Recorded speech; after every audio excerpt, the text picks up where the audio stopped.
With the same brush, I'm going to put some details into this back section. There's a bit more blue there. Yeah. There, there.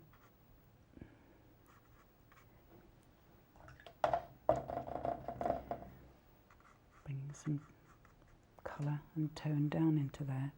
Trying to keep it as simple as possible.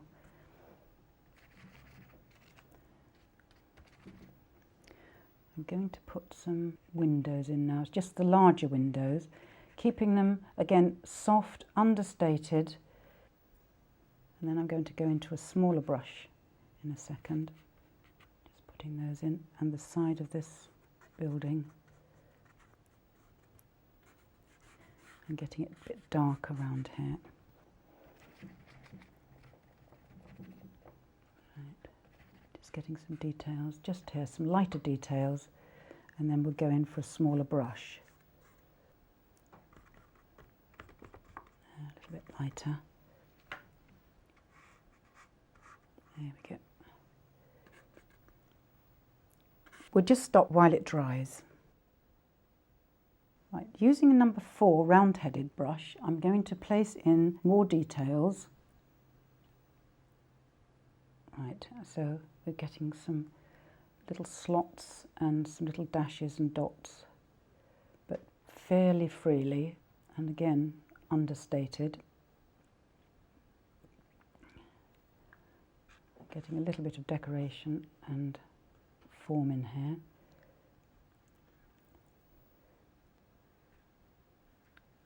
Again, some impressions more than anything else. Some balconies, some windows, some large windows. Trying to get some activity without having to do too much for it, I think. Get that down there. Big window, some small ones. And as they go into the distance, they go smaller. But not too dark, because they look like 1,000 eyes, and it's a bit disturbing for the person who's looking at the picture. But they need to be there, but getting a little bit more white with the paint. But you do need to have some kind of impression of all these balconies as well. And they need to be varied, which again can be a bit difficult.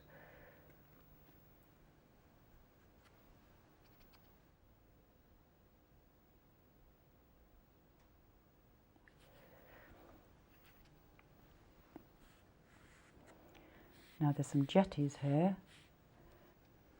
and some posts, so there's still quite a lot of things going on. I need to get those slightly darker. Burnt sienna and a spot of violet.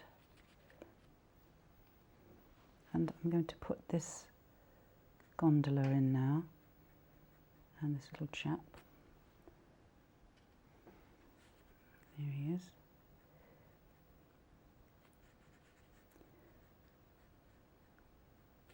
Now he's on the edge of this gondola, up here like that. And a lovely sweep. There's such a delicate, curvaceous shape. And there's some people in there as well. Several people in there. And the reflection kind of broken up.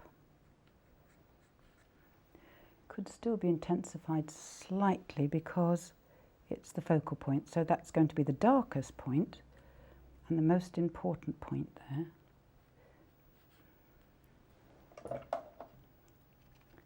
And there's some more posts there, and a couple more posts here.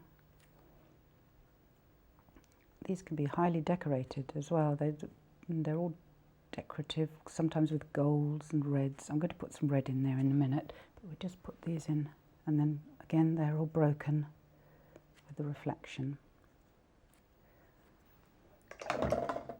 And just pop a couple of, perhaps some other gondolas and things in there. There we go. And place on a few lighter areas on these distant ones, these lovely curved roofs.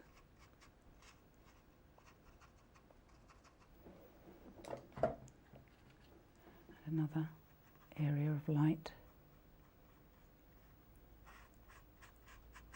Just get a bit of kitchen roll and just lift that bit, just lift that. And what's so lovely about acrylics, you see, look, you just lift that and it doesn't take off the first layer, which is brilliant.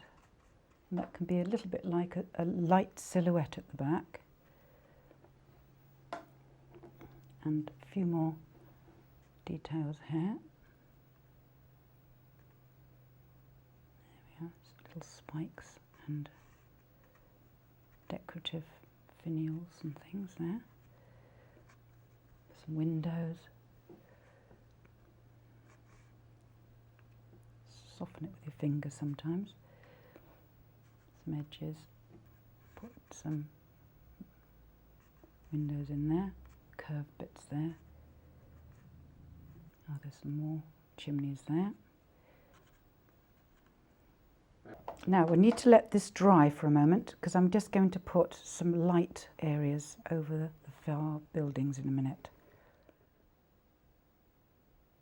Using a size 8 flat brush, I'm just going to put some light areas over the distance. Now it looks pretty drastic to start with, but it gives you a lovely mistiness, which is so important for this scene. And this is like a white glaze, which will dry, and you can get it as thick or as thin as you like. And this is such a useful technique for perhaps your own paintings in the future. Just to soften that. There we go.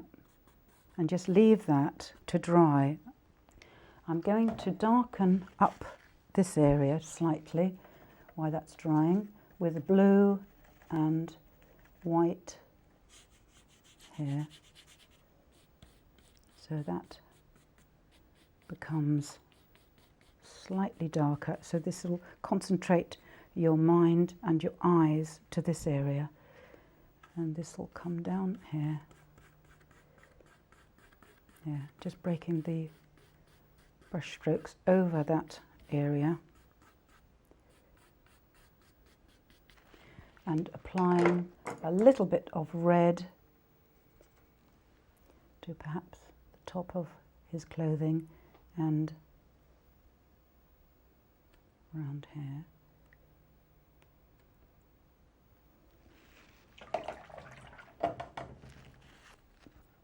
And a twist of white perhaps up.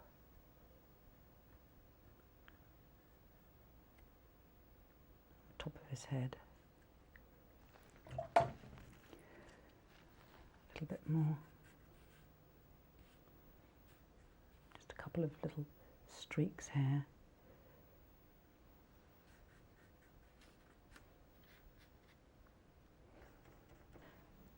Then I'm putting one more layer of white on this far building, just to give a little bit more distance to it. And a couple of flicks just here,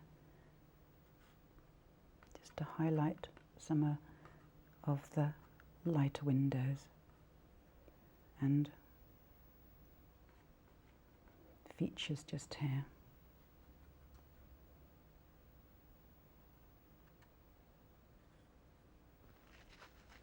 There, I think that's finished now. I hope you've enjoyed this demonstration, and hopefully I've whetted your appetite to visit Venice yourself. It is a painter's paradise.